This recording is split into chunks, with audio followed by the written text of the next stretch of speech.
Hi friends, welcome to Kalas Infinity. எல்லாரும் எப்படி இருக்கிறீங்க? நல்லா இருக்கிறீங்களா? இன்றைக்கி நான் என்ன ரெசிபி செஞ்சுருக்கேங்கிறதையும் அதை நான் எப்படி செஞ்சுருக்கேங்கிறதையும் வாங்க வீடியோக்குள்ளே போய் தெரிஞ்சுக்கலாம். பாருங்கள், ஃபஸ்ட்டு வந்து நான் சக்கரவள்ளி கிழங்குல தான் சுசியம் தான் செய்ய போகிறேன். அதுக்கு நான் வந்து ஒரு 3 சக்கரவள்ளி கிழங்கு வந்து சின்னதாக எடுத்துருக்கிறேன். அதை வந்து நல்லா ஃபஸ்ட்டு வேக வச்சுக்கிறேன். சின்ன சின்னதாக கட் பண்ணி போட்டு கொஞ்சமாக ஒரு பிஞ்சு சால்ட்டு போட்டு நல்லா வேக வச்சு எடுத்துக்கிறேன். அப்போ தான் வந்து நம்ம வந்து கைட்டு பிசைஞ்சு விடுறதுக்கு நல்லாயிருக்கும். கொஞ்சம் வேகாமல் எடுத்துட்டோம்னா நல்லா இருக்காது. அதனால் நல்லாவே வேக விட்டுறணும். வேக விட்டு எடுத்ததுக்கப்புறமா சூடு ஆறுனதுக்கப்புறமா இந்த மாதிரி தோலை உரிச்சிட்டு கையிட்டே இந்த மாதிரி வந்து மசிச்சு விட்டுறலாம். இப்போ நல்லா மசிச்சாச்சு. இப்போ பாருங்கள் எவ்வளோ சாஃப்டாக வந்துருச்சு பாருங்கள், சூப்பராக வந்துருச்சு. இப்போ இது கூட வந்து நம்ம வந்து ஏலக்காய்லாம் மிக்ஸ் பண்ணிக்கலாம். பாருங்கள், கொஞ்சம் வாசனைக்கு வந்து ஏலக்காய் சேர்த்துக்கிறேன். கொஞ்சம் ஒரு கைப்பிடி தேங்காய் சேர்த்துக்கலாம், துருவின தேங்காய். இப்போ தேவையான அளவு வந்து வெல்லம் சேர்த்துக்கலாம். நம்மளுக்கு எவ்வளோ ஸ்வீட் தேவையோ அந்த அளவுக்கு நம்ம வந்து வெல்லம் சேர்த்துக்கலாம். சேர்த்துட்டு வந்து இப்போ நல்லா கைட்டே தான் நல்லா மிக்ஸ் பண்ணி விட்டுடலாம். வெல்லம் வந்து ரொம்ப பவுடராகணும்னு அவசியம் இல்லை. பாருங்கள், இந்த மாதிரி கொஞ்சம் கொஞ்சம் பெப்பர் சைஸில் வந்து இருந்தாலும் பிரச்சனை இல்லை.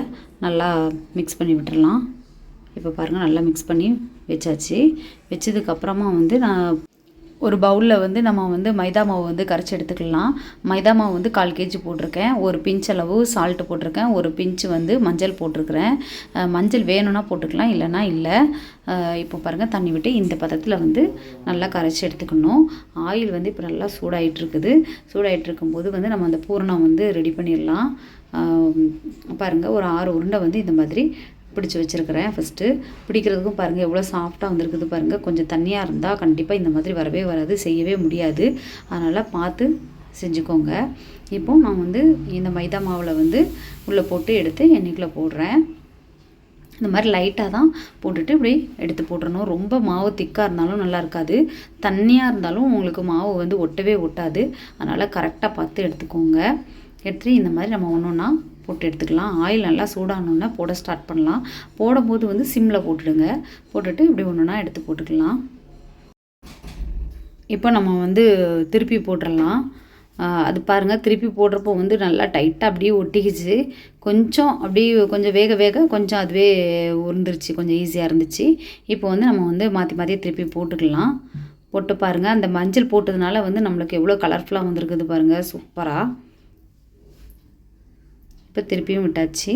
இப்போ கொஞ்சம் நல்லா வெந்துருச்சு. வெந்ததுக்கப்புறமா நம்ம வந்து எடுத்து இன்னொரு பிளேட்டில் போட்டுக்கலாம்.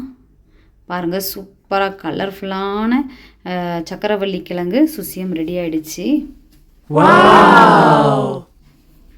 நம்ம வந்து ஈவினிங் ஸ்நாக்ஸாகவும் இதை வந்து எடுத்துக்கலாம். பசங்களுக்கு வந்து காலையில் 10 o'clock அப்படிலாம் வந்து ஸ்நாக்ஸ் பீரியட் இருக்கும்போது வந்து நம்ம வந்து இதை கொடுத்து விடலாம். அவங்களுக்கு ஒரு ஹெல்த்தியான ஃபுட்டாகவும் இருக்கும். இது வந்து நீங்கள் வீட்டில் வந்து ட்ரை பண்ணி பாருங்கள். எப்படி இருந்துச்சுன்னு எனக்கு வந்து உங்களோட கமெண்ட்டை சொல்லுங்கள். லைக் பண்ணுங்கள், ஷேர் பண்ணுங்கள். மறக்காமல் நம்மளுடைய சேனலுக்கு வந்து சப்ஸ்கிரைப் பண்ணுங்கள். பக்கத்தில் இருக்க பெல் ஐக்கானையும் கிளிக் பண்ணிக்கோங்க. தேங்க்யூ ஃபார் வாட்சிங்.